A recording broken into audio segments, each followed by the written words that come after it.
Welcome back to another episode of Torque. Well, today with that 1965 Mustang convertible, we're going to try and get that engine compartment primered and painted. So let's head out to the barn and get to work.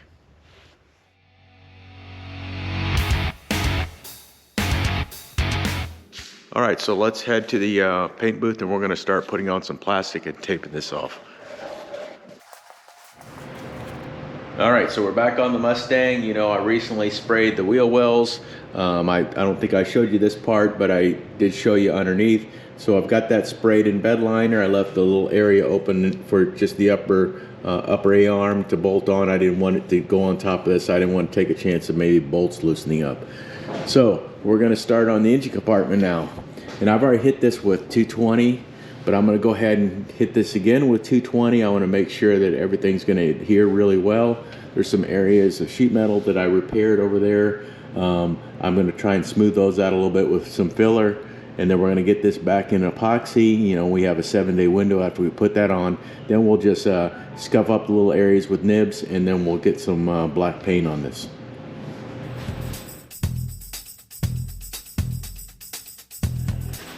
All right, so there's always little dimples in the firewall, and these don't have holes in them. I mean, they're just little dimples. Bothers the heck out of me, so let's go ahead and fill some of these and make the firewall look a little bit better. All right, so we got a lot of the spots filled in. We found a few more, got those filled in. We scuffed everything down with 220, so we're gonna go ahead and get some plastic on this thing, start taping it off, getting it ready to paint.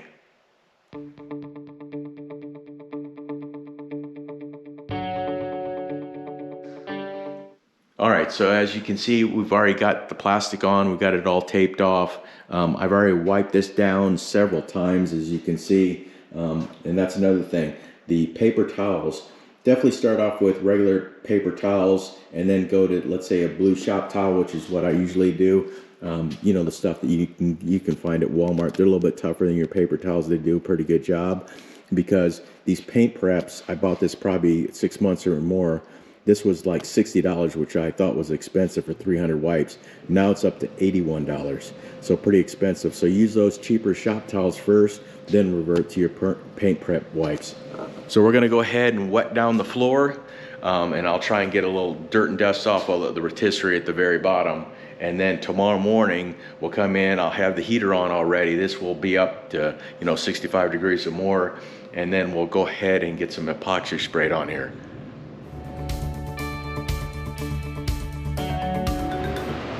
Okay, so we're gonna go ahead and get this all mixed up, the epoxy. It's that Southern Polyurethane that I spoke about on the last video. It mixes it 1-to-1. I'll let it induce for 30 minutes, probably 45 to an hour, and then I'll reduce it by about 5 to 10% with some slow reducer. All right, so while that epoxy is inducing, I'm gonna go ahead and do one final wipe down on this, and I've got to give this at least 45 minutes to dry. I like to go a little bit longer just to make sure everything is nice and dry. You don't want to get any kind of solvent pop. So we'll go ahead and wipe this down, and then right before we spray, we'll go ahead and tack it all off. All right, let's go ahead and tack this thing off, and then we'll be ready to spray.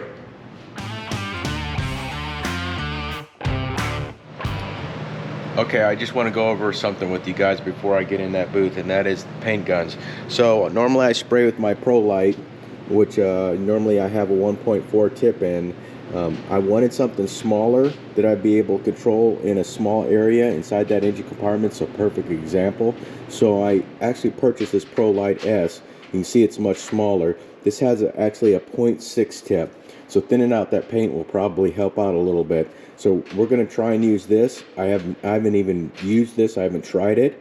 We're going to see how it works out. I'm also going to go with the smaller D cups, and so that way I can maneuver inside. Hopefully I don't hit anything as I'm moving around. So let's go ahead and get set up, and we'll get to spraying. All right, so it's been well over an hour since I mixed this up, so it's induced for a little bit over an hour, which is good. I've got about 28 ounces in there right now, so I'm gonna probably put 2.5 ounces, so it's a little less than 10%. I'm gonna reduce this. That should help out. I just always have a better job if I reduce it just slightly. Whenever I go full strength, for some reason I have issues. It just always helps out to reduce it a little bit.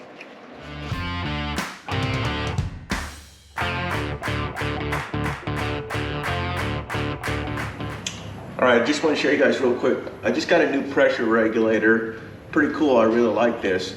So to lock in the pressure, I always end up bumping this and end up changing the pressure just slightly. This actually has where you pull out and then partially depress your trigger, adjust the pressure, which it says to be 29 PSI inlet, which is exactly where we're at. Push that in, you lock it down. Pretty cool. So let's go ahead and see what kind of pattern we're getting with this. Hopefully that's going to be close. I do have adjusted when you start getting resistance on the trigger itself. I've got the fluid turned in, so you start getting resistance, and then I went another half turn in, choke it down just a little bit. So let's see what kind of pattern we're getting with this.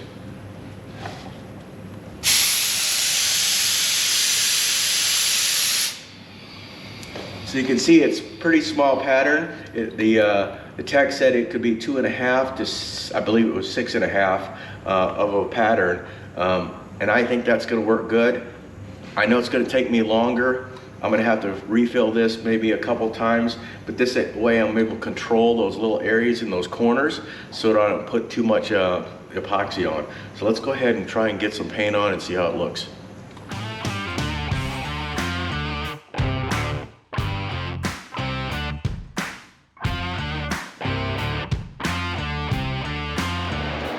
All right, so that ProLite S, it worked really well. That 0.6 tip, it was so small though that it took me a lot longer to get the coverage that I wanted.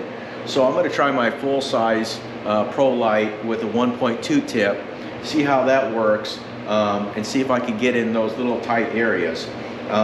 Also, you can see that this is a little bit scuffed up again. So with the epoxy, the full strength epoxy without being reduced, you're good for about 7 days to recoat it. Well, since we reduced it, you're shortened down that time period. And I don't like to go much more than 48 hours, and I've already gone past that point. And I think it would adhere just perfectly fine, but I'd rather be safe than sorry. So I went ahead and took some 600 grit and scuffed it up, and then also used some green Scotch-Brite just to deglaze everything. And I wiped it down several times. I used the lintless white cloth, so it should be ready to go. So let's go ahead and mix up our paint, and I want to show you guys how you can mix this paint, because it's also Southern Polyurethane and you can change the sheen of it, which is really cool. Okay, so the product that we're using is Southern Polyurethane's matte black. We're not going to spray it matte black because we're going to mix it at a different ratio. This stuff is really cool. I love this stuff. So if I mix it at 4 parts paint to 1 part activator, and I'm using slow activator, then I get an eggshell color. If I go 6 to 1, 6 parts matte black to 1 part activator, then I get a flat black, which you see on hot rods. If you go 8 to 1, now you start to get into that grayish, it kind of looks black but it looks gray. I don't know anybody that really likes that color, so I think most people stick with a 6 to 1, but we're gonna go to 4 to 1. That way it'll look really good in that engine compartment. It won't give that much of a glare. They're not looking for that. So let's go ahead and mix this stuff up and get ready to spray. Okay, try and be as precise as you can when you're mixing this, because if you need to touch it up, you want to make sure that you've got the exact same ratio so your sheen isn't different. So you can see on our cup, we're going to go 4 to 1. We don't need the other one, so we're going to go 5 and then 5, which will give us the 4 to 1. I'm probably gonna have to mix some more up, because with the epoxy I had to use about a full quart. But we'll just go ahead and mix up this amount, and then I can mix some extra later on.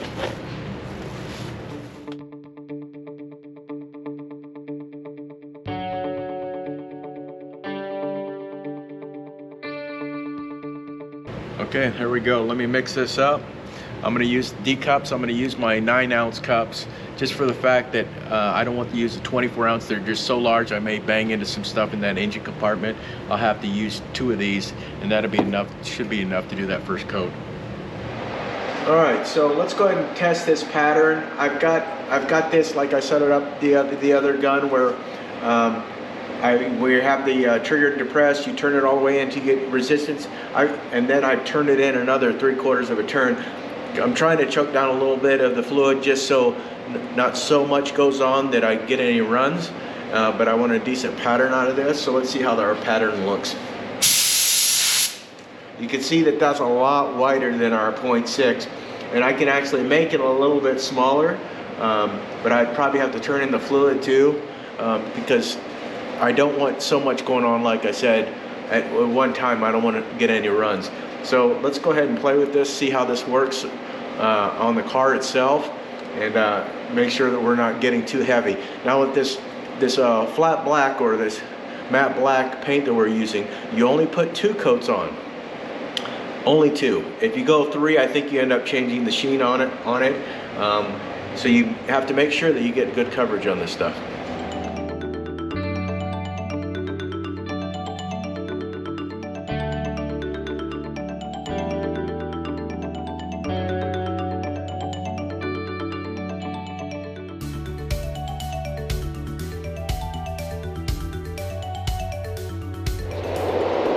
Okay, so we got our first coat on. You can see how glossy it looks right now. But we have to wait 30 minutes. We're gonna put that second and last coat on, and then you're gonna have to wait, I think it's like 12 hours or more, and then that sheen, that eggshell will show up. So I got really good coverage with that 1.2 tip. I choked it down pretty good. I took the fluid knob all the way in, turned it out two turns, full turns, and I think that was just enough that I didn't overdo it, put too much on. I was able to get into those small areas, so I'll definitely use that again. So let's go ahead and wait. We'll put on the second coat, and then I'll show you guys after 12 hours what it looks like.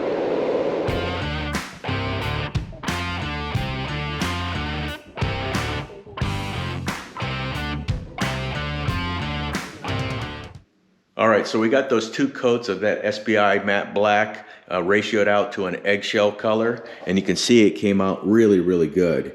Everything's really smooth because we took so much time cleaning off everything. This stuff is pretty tough paint, and then we also have that black epoxy underneath it, so hopefully if there's any scratches, it won't go all the way down to the metal. So what's really exciting about this part now is the next step is to take this off the rotisserie. We'll wheel this out, put it on the lift. We'll put some clip-on wheels and roll it over to its spot, put it on jack stands, and we'll start installing that Global West suspension system. That's gonna be really cool. So that pretty much wraps it up for this video. So I hope you enjoyed the video. I hope you learned something, and I hope to see you on another episode of Torqued.